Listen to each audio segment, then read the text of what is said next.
geograficamente a cidade era o que é hoje. Uma cidade planejada, bem tratada, com as ruas paralelas e perpendiculares.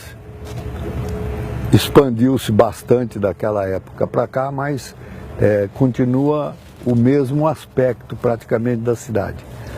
A grande diferença é que naquela época, quando alguém precisava se transferir para o Mato Grosso, precisava transferir alguma mercadoria para o Mato Grosso, isso tudo era feito através de balsas e rebocadores. E havia um problema muito grave representado pela travessia do Rio Paraná. Havia um serviço de balsas que era de realização do serviço de navegação da Bacia do Prata, através de barcaças que faziam o traslado São Paulo-Mato Grosso, São Paulo, viu? Para a gente ir daqui a Nova Andradina, que é a 200 quilômetros de caminhão, a gente atravessava a balsa de madrugada e ia chegar lá tardezinha. 5, 6 horas da tarde a 200 e poucos quilômetros, quer dizer, não tinha jeito de andar, né? Vinha para a cidade trazer a mulher, as crianças, tudo para a festa aqui no Presidente Epitácio, de noite, e voltava deixando a casa aberta. Do jeito que você deixava, você chegava lá, tinha as coisas. Ninguém mexia. Por volta de 1956, o depois presidente Juscelino Kubitschek esteve na região fazendo campanha para a eleição de presidente da República. E quando chegou aqui, a grande reivindicação foi que se construísse uma ponte ligando o presidente Epitácio ao Mato Grosso do Sul. Campanha política, já viu, todo mundo promete tudo. E ele, como bom político, acabou prometendo que ia mandar construir essa ponte. Antes da construção da ponte, tinha as balsas, né? As canoas, e a gente esperava ali até formar um pelotão de pessoas para poder compensar a embarcação. Antes da construção da ponte, o movimento maior da cidade era o movimento comercial. Muitos negócios a gente fazia em Epitácio. A gente é fabricante aqui de aquelas dragas de captação de areia lavada. Lá tinha aqueles portos de areia, né? Que a gente negociava com eles. Navegava tudo por água, todo mundo navegava por água. Tinha embarcação que puxava madeira, outra embarcação puxava boi, outra puxava cereais. Mas o serviço se tornou precário. À medida que aumentou o fluxo de veículos, principalmente de cargas, o sistema não resistiu. Quer dizer, formavam-se filas imensas, havia muita reclamação, às vezes até favorecimento de determinados transportadores em prejuízo dos demais, né? Uma série de reclamações. Daí se levantou a hipótese de que a solução para substituir o serviço de travessia realizado pelo CNBP, Serviço de Navegação da Bacia do Prata, era construir uma ponte interestadual. A dúvida, se fosse depender apenas do transporte por balsas, a região estaria muito dificultada nessa relação com o estado de Mato Grosso, né? Eu creio que na época da construção que ela foi construída, aqueles visionários daquele período, eles já vislumbravam, eles já visionavam o quê? Ponte, ligação, Mato Grosso, cargas, agricultura, né? Economia brasileira passaria por ali. Descarregaria lá em Presidente Epitácio, uma cidade portuária, e daí nós seguiríamos para o Brasil e para a exportação. Na ocasião do início da construção da ponte, o município tinha em torno da ordem de 11 mil habitantes. Hélio Cerejo, então, mobilizou todas as forças, chegou à conclusão de que a solução seria cada cidadão autoridade ou não, encaminhar um telegrama ao presidente da República, Juscelino Kubitschek de Oliveira. Essa campanha, chamada na época campanha pró-construção sobre a ponte Rio Paraná, ganhou velocidade. A ideia ganhou repercussão devido à atuação dos Rotary Clubs, tendo Hélio Cerejo, jornalista, como um líder da campanha. Com o Rotary Club também, que já estava engajado, né? Era até o pai, um dos pais, né, da ideia. De corpo e alma nesse projeto de estimular a construção da ponte. A campanha ganhou repercussão, ganhou prestígio, participação. Eram milhares de telegramas diários que chegavam à mesa do então presidente JK. E ele enfrentou a situação, aquele bombardeio de telegramas, né? Decidindo então levantar a questão, mandar realizar projetos que culminou com a construção da ponte interestadual.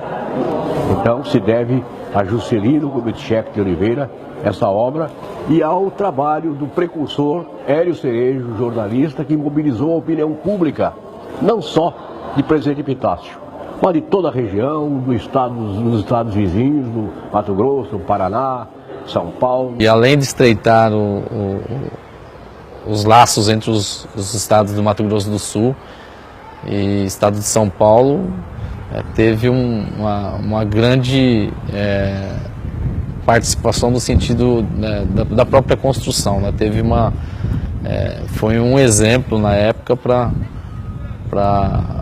a engenharia do Brasil, né? E muito provavelmente foi feita uma experiência aqui com 2.550 metros de comprimento da ponte naquela época, porque já se pensava certamente na construção de uma ponte ligando o Rio a Niterói. Essa era a segunda maior ponte do Brasil, né? Depois saiu a ponte de Rio-Niterói, que nós passamos para terceiro lugar.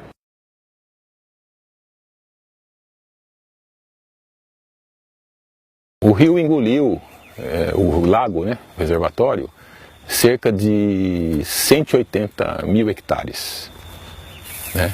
Então isso é uma área gigantesca, né? 5 vezes maior do que a Baía da Guanabara.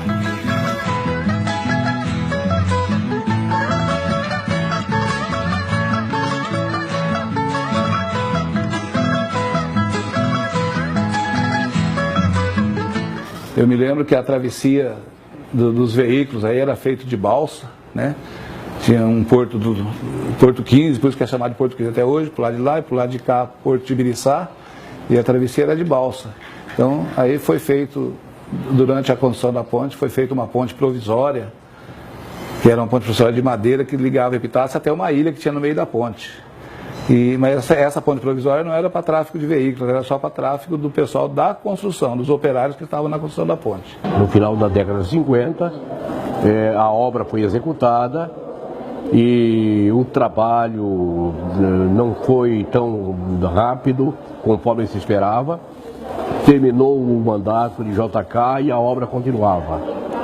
Quando foi concluída, veio então o governo militar, a chamada ditadura militar, tendo como primeiro presidente o Marechal Humberto de Alencar Castelo Branco.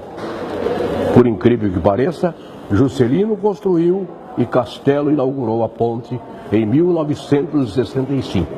Porque naquela oportunidade foi uma das maiores obras que podia estar existindo a nível de Brasil. Ali foram 300 mil sacas de cimento.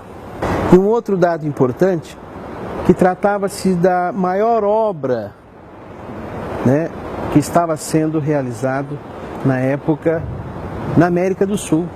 Foi inaugurada com a presença do então presidente Marechal Humberto de Alencar Castelo Branco. Todo o seu ministério, governadores de quase todos os estados brasileiros presentes. Foi uma grande festa realizada junto ao local de acesso para a ponte na ligação São Paulo-Mato Grosso do Sul. Nunca tinha presenciado um movimento tão grande daquele para uma cobertura de um presidente da República, né? Aí veio um quartel de polícia, do Exército, veio uma frota daquelas motociclistas para acompanhar a chegada do presidente, a saída. E a cobertura foi assim, um aparato muito grande de seguranças, de policiais, de Polícia Federal, Polícia do Exército, Polícia Militar. Foi um aparato muito grande, porque além do presidente vinha a comitiva dele também, alguns deputados, alguns senadores. Vieram assim muitos políticos para evitar naquela oportunidade para fazer a inauguração. De todo esse trabalho que o Hélio Cerejo desenvolveu à frente da Comissão Pró-Construção da Ponte sobre o Rio Paraná, ele ganhou o título, naquela época, para terem uma ideia, ele ganhou o título de Marechal da Ponte. O próprio Ministério deu a ela o nome de professor Maurício Jopert da Silva.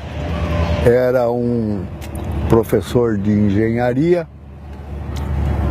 participante do Ministério dos Transportes e da firma construtora da ponte, e esse nome ficou.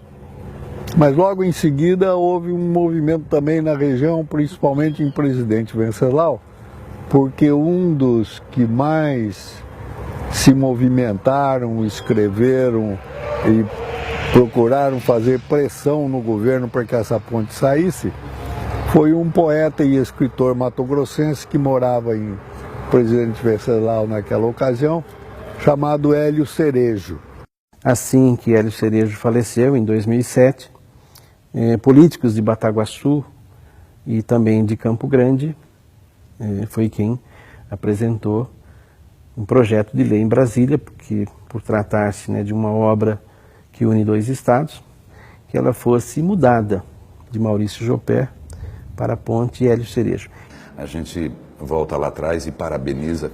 Já pensou a dificuldade? E hoje nós temos guinchos, nós temos muito concreto que seca em 2 horas, né? A metalúrgica que não para. Mas há 50 anos atrás era no muque, era no braço, era aqui na cabeça. Então é admirável, é por isso que ela é admirável.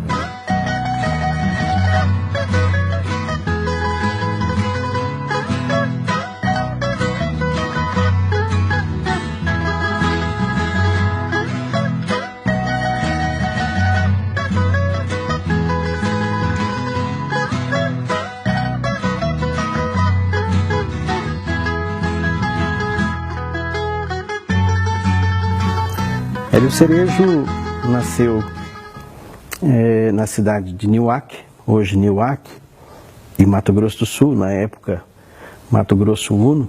Aos 2 anos foi para ali a fronteira do Brasil com o Paraguai. Hélio Cerejo foi um dos meus grandes amigos e companheiros, jornalista, escritor, poeta, um homem extraordinário. Ele, sem dúvida alguma, tinha no seu passado de lutas uma série de vitórias, mas teve também momentos difíceis, momentos que praticamente prejudicaram a sua carreira, a sua sonhada carreira de engenheiro no Colégio Militar no Rio de Janeiro. Ele se envolveu em questões políticas e foi perseguido, foi preso, foi humilhado, mas na continuidade dos seus ideais, ele concluiu o que mais pensava: favorecer milhões de brasileiros através da construção da ponte.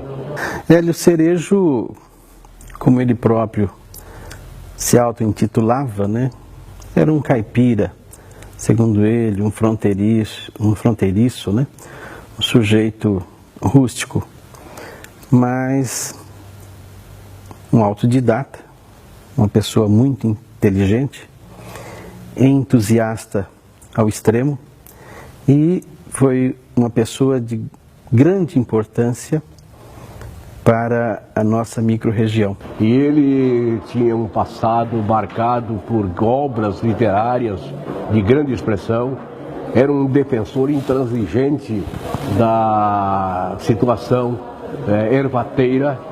Tem muitos livros que relatam a história dos ervais, viu, de Mato Grosso, a história da fronteira, a história de Campo Grande, daqueles municípios que se formaram no decorrer dos tempos.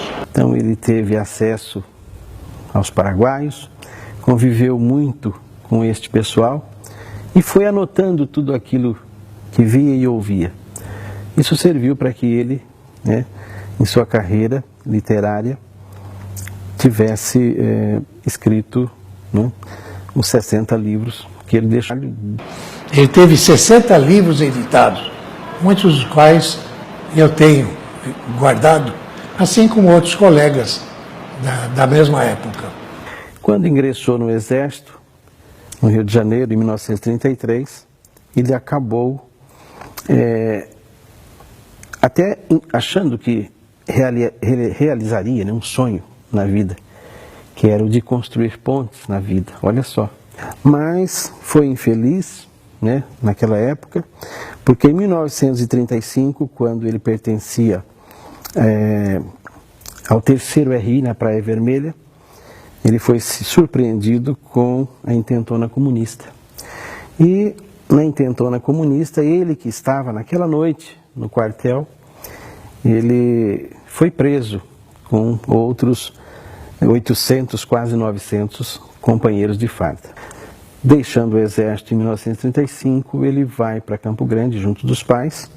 Essa campanha, chamada na época campanha pró-construção sobre a ponte Rio Paraná, ganhou velocidade, tinha se iniciado a construção e ela não podia parar. No final ali já quase findando 1963, a obra foi então finalizada.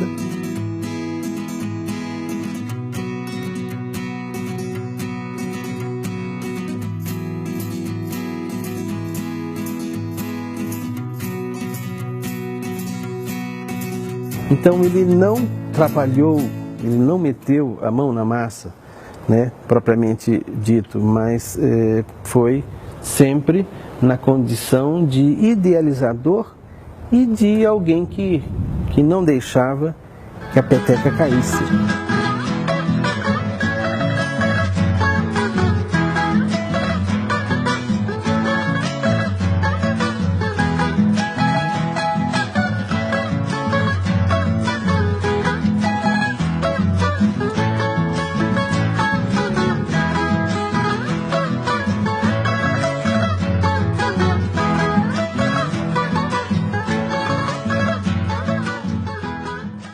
Muitas pessoas entendiam que com a conclusão dessa ponte haveria um prejuízo muito grande para a cidade. Porque o raciocínio era de que aqueles caminhoneiros que vinham e paravam aqui não iam mais parar, iam passar diretamente para o Mato Grosso. Nós temos um ponto estratégico. Essa ligação dependia de uma ligação mais rápida, mais eficiente. E para substituir as barcaças, só uma ponte. A região de Prudente já era uma região pujante.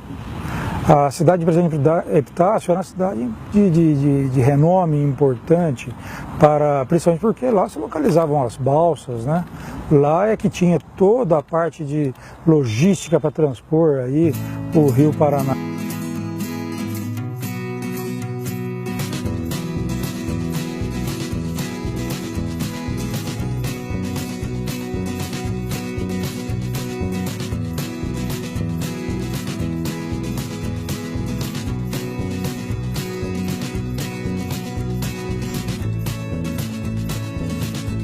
Eles iam tirando as toras da beira do rio, que é a mata ciliar, onde a floresta é mais importante, né? Quando vieram com a ferrovia, já começaram a desmatar, também para fazer dormentes, e desmatavam em volta. Quando veio a estrada de rodagem, também foram desmatando, né? E é um processo, né? Aí fazem lá a Transamazônica, né? Aí você vê a estrada, um dia, no dia seguinte você já vê o desmatamento. Isso fez com que a cidade se expandisse, o comércio também se expandisse, e isso tudo compensou o refluxo das navegações. Eu considero aquela ponte um sucesso extraordinário, porque quantas vezes a gente passava de balsa ali, demorava, tinha que estar esperando, carregando aquelas embarque, desembarque, né? Porque antes era a balsa era dificultoso porque era feita através da bacia, né? Então você sabe, não é aquele serviço, às vezes quebrava lá, ficava 3, 4 dias aí, uma fila de caminhão, que não era aquela fila, mas já era problema, né? Ela é muito importante, né? E se nós temos o desenvolvimento que nós temos hoje, se nós temos o crescimento que nós temos hoje, desse oeste paulista, desse interior do estado de São Paulo, nós devemos a ponte, com certeza. A gente só tem que agradecer porque o transporte se tornou viável, menos risco de acidentes e tornou-se um cartão de visita. Além da questão turística, né, que é um cartão postal do nosso município, ela continua, né, de uma forma efetiva, né, fazendo com que os municípios se aproximem, né, os estados se aproximem, o desenvolvimento ocorra com mais facilidade. Graças a isso, Prudente se interligou ao Mato Grosso, ao norte do país e a outros países. Hoje, essa ponte permite o prudentino ou um habitante do estado de São Paulo ou da região ir de carro até Lima, no Peru, ou até a América Central ou mesmo América do Norte. A história do Mato Grosso do Sul ela se transformou a partir da construção da ponte. Eu considero a ponte Hélio Cereja como o principal elo de ligação, o verdadeiro portal do estado de Mato Grosso do Sul. Nós temos outras cidades que fazem divisa entre o estado de São Paulo e Mato Grosso do Sul, mas acho que o principal acesso de escoamento, de produção, sentido ao centro consumidor, que é São Paulo, e a entrada para o potencial turístico do Mato Grosso do Sul, também acesso ao Paraguai, à Bolívia, eu acho que eu considero como principal ponto de entrada, esse portal do estado, a ponte Hélio Cereja. A ponte foi tão importante que, só para você ter uma base, foi inaugurada em 1965. Eu viajei em 1970 de Campo Grande a Cuiabá, que estava fazendo asfalto. Quer dizer, 380 quilômetros daqui a Campo Grande, né? E de Campo Grande a Cuiabá não tinha asfalto. Favoreceu tanto São Paulo como Mato Grosso do Sul, como o resto do norte do Brasil lá, porque aí passa para Mato Grosso, talvez seja a via de acesso. Ó. Muita gente ocupa a estrada do Mato Grosso do Sul para transitar. Não só Bataguaçu, como o distrito de Casa Verde, as cidades em volta, nós temos a Naurilândia, cidade crescendo, Santa Rita do Pardo, são cidades que se aproveitaram do avanço que a ponte deu, onde você passa movimento de veículos, de caminhões, de escoaprodução, você acabou criando as cidades e se desenvolvendo. Porque é do interior que vem toda a alimentação, que vem a melhor carne, e a gente produz álcool, né? Logo se fala num gasoduto que vem por aí e a ponte será usada. Afinal de contas, Mato Grosso é um grande celeiro e esse celeiro precisa, logicamente, de facilidades de escoamento através do transporte fluvial, terrestre, ferroviário. A construção da ponte ela é uma importante ligação entre polos produtores. Ela aproximou os estados, tanto de São Paulo quanto do Mato Grosso do Sul, para o desenvolvimento não só da região de Prudente, como da região do Brasil. Quanto a hoje a questão da briga fiscal, né, entre os estados, não tem a ponte não é ela responsável por isso. Responsável por isso são quem realmente legisla e faz com que a legislação venha a favorecer ou prejudicar, né, esse ou aquele município. A região ganha ou perde em função da situação econômica. E o Brasil tem passado períodos de bonança e períodos de dificuldades. Então eu vejo que a ponte trouxe muito mais, trouxe desenvolvimento para toda, digamos, o oeste do estado de São Paulo, sul, Mato Grosso do Sul, sul do Mato Grosso, norte, porque ela sempre foi o principal vetor de ligação entre o sul, sudeste e o norte do país. Eu creio que não é essa concorrência de estado com estado. Nós moramos no mesmo país, um país continental, grandioso. Isso, nós temos aí os incentivos fiscais, a chamada guerra fiscal, com relação a incentivos na área de ICMS, mas eu entendo que um empresário, o incentivo fiscal é importante e necessário para ele ter uma margem de lucro maior, para ele poder ter um maior poder de investimento. Mas aliado a isso tem que vir a questão de logística. Todo empresário, quando vai se instalar num local que não é centro consumidor tão forte como é o estado de São Paulo, o que vai atrair ele aqui, além da redução do imposto? A logística. Então a ponte oferece essa logística, o acesso fácil no sentido a São Paulo e as cidades do interior do estado de São Paulo. Sem dúvida nenhuma, a partir do momento que você tem um facilitador, você facilita de ambos os lados, né? Também as empresas daqui se tornam e se veem em maior facilidade de transpor o rio para montar seus negócios, assim por diante, aonde se torna mais fácil a obtenção do lucro ou a produtividade, onde tem algum benefício que realmente venha favorecer a sua empresa. Mas a ponte, ela não é ela a causadora. Ela pode ser um meio utilizado para poder transpor o rio e se transformar num facilitador. Mas não culpem a ponte, na verdade, por impostos caros, porque ela foi construída justamente para baratear custos, para ligar, para ter o intercâmbio e o comércio. Ela continua fazendo isso. A questão dos facilitadores está numa mudança que teria que ter na legislação do Estado de São Paulo, aonde viesse realmente criar um mecanismo que realmente combatesse, né, essas diferenças, as disparidades em termos de tributação, né? Não somente a questão de transporte, seja lá o que for. Agora, pedir para o governante abrir mão da receita, né? Olha, não podemos perder receita. E aí acabamos perdendo toda a receita. Quem não quer abrir mão de uma parte, perde tudo. As demais consequências posterior que vieram a atravancar, principalmente o desenvolvimento regional de Presidente Prudente, da nossa região, na verdade não está ligada à ponte. A ponte ela não é a causadora do problema. Ela pode ter sido um resultado, né? Não, nós ganhamos. O Mato Grosso ganhou também. Não há, digamos, quem ganhou mais, né? Eu diria que nós ganhamos mais que a ponte foi construída num local estratégico. É claro que se você vem de São Paulo pela Raposo Tavares e se traça uma linha reta, a ponte veio no lugar certo. Eu acho que ainda nós estamos no lucro, né? Porque lá não tinha nada. Né? Lá há 50 anos atrás não tinha nada, o Mato Grosso do Sul estava sendo desbravado, né? Então, na verdade, nós ainda somos beneficiados. Os prejuízos que nós tivemos não é em decorrência da ponte, é em decorrência da nossa política, que não foi uma política que trabalhou para o desenvolvimento regional, e sim trabalhou para manter aquilo que existia a nível estadual, né? Só que as diferenças nossas dentro do estado de São Paulo são gritantes, né? Então eu vejo que o estado do Mato Grosso do Sul ganhou em muito.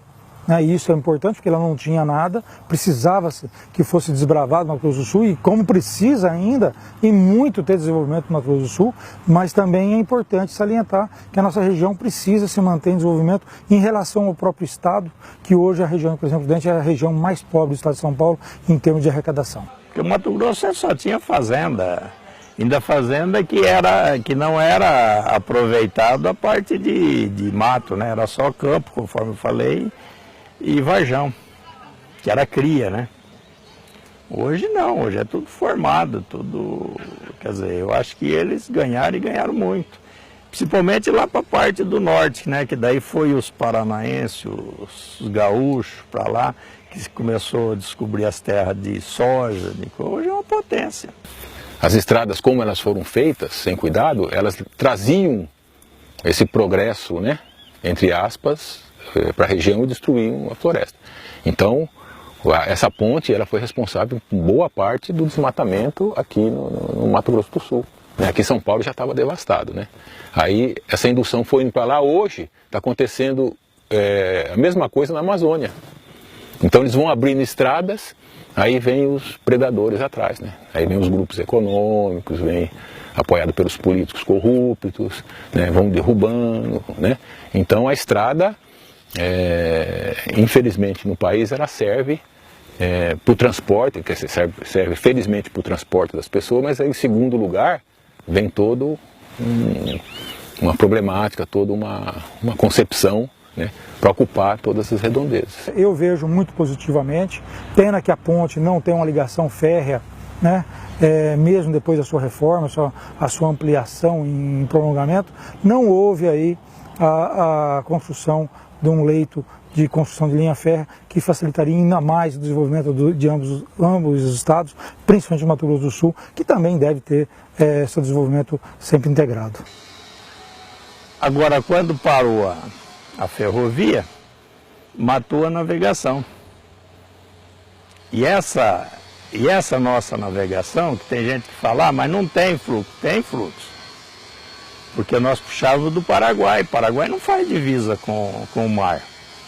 Então saía por aqui para ir para Santos, para Paranaguá, a soja, o trigo, o farelo de soja. Tudo isso era transportado por aqui, pela Morandrade, pela Meca. É questão de política pública, né? Foram definições que foram ocorrendo, né, nos anos aí, decisões políticas que foram ocorrendo.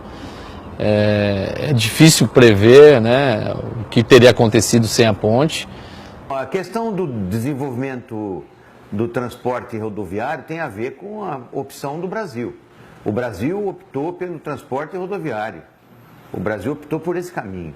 Se não tem trem, não é só a nossa região. Não tem trem no Brasil. Igual o transporte fluvial não existe. Porque, você analisa bem, com um motor de 2 carretas, no rio, você transporta 3.000 toneladas. Você chega aqui, você descarrega, joga, dá 40 e poucos vagão, é puxado por uma locomotiva. Hoje, realmente, transporte fluvial, transporte ferroviário, ele está em terceiro plano no Brasil. É uma pena isso, né, que são os transportes mais baratos, mais ecologicamente corretos e estão, né, renegados a um segundo ou terceiro plano. Né? O transporte hidroviário, já temos aqui no Paraná, no Rio Paraná, temos há muito tempo toda a estrutura. O que precisa ter é a economia funcionar regularmente. A partir do momento que nós tivermos uma segurança jurídica, nós passaremos a ter todo um outro contexto que muda, né, para produzir com mais segurança, tanto na agricultura quanto na indústria, que isso vai desenvolver tanto a hidrovia quanto a ferrovia, e não é um empecilho da rodovia. E ela foi, por muitas vezes, foi anunciado a decadência da ponte, né, porque estavam sendo construídas pontes em outros lugares. Né? Mas é a margem da história, e provou no decorrer do tempo que a ponte mais importante que nós temos no Rio Paraná continua sendo essa, né? Mais movimentada, mais estrategicamente colocada, a mais importante de todo o Rio Paraná daquilo que se chama território brasileiro. Para ser um atrativo para a nossa cidade, que tem o pôr do sol mais bonito do Brasil, né? Para os nossos hotéis, não é mesmo? A beirada do rio, o peixe, o festival de pesca. Por quê? Porque descer para o litoral hoje, né? Se tem um feriado, o paulista está descendo 2 dias antes, porque ele sabe que ele vai chegar. Vai sair de manhã, vai chegar à noite, já perdeu parte do feriado. Então, para onde é que ele pode vir? Pode vir para o interior, que a água é doce, que a comida realmente é boa. Nós precisamos reconhecer o mérito daqueles que realmente trabalharam em benefício da comunidade. Figuras como Hélio Cerejo, que foi o precursor desta grande obra de integração nacional, devem ser lembrados sempre. reconhecidos e homenageados, especialmente agora que se completa 50 anos da construção, da implantação, da inauguração, da entrega desta extraordinária obra de integração nacional.